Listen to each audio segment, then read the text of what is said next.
1.3 billion shillings from the World Bank. This is a kitty that many now claim has been partly embezzled in the name of fighting coronavirus pandemic.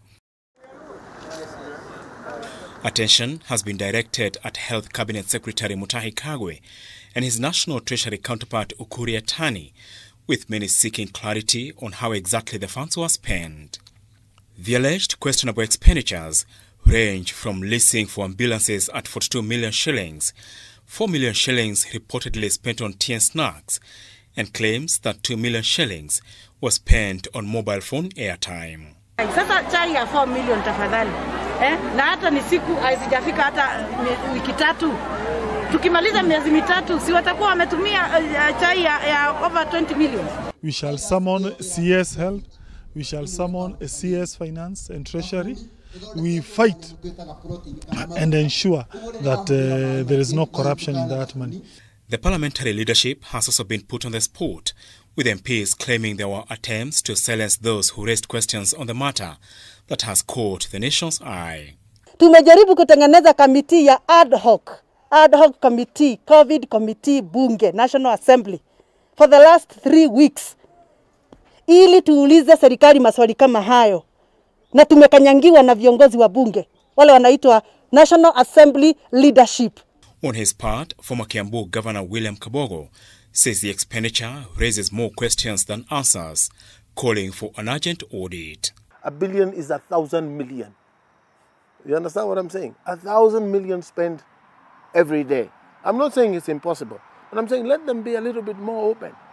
You know, the president is hustling, struggling to find this money from donors and other places. Is it possible that we could bring this money to the ministry and guys just start the usual cartels? With 14.4 million shillings allegedly spent on fueling and maintenance of vehicles, 40,000 spent per week in running of the 30 vehicles, questions keep rising on the spending breakdown, with leaders demanding for answers on a budget initially pegged at 976.8 million shillings, but which eventually rose to 1.3 billion shillings in a matter of weeks. An estimate of 30 vehicles for 90 days. That is the approved budget. But if you go to the last column, you see money spent, 14,400,000, equal to the amount budgeted. Who is missing the page here? President Uhuru Kenyatta on Friday warned politicians against politicizing the matter, saying a government audit would reveal how the funds were utilized.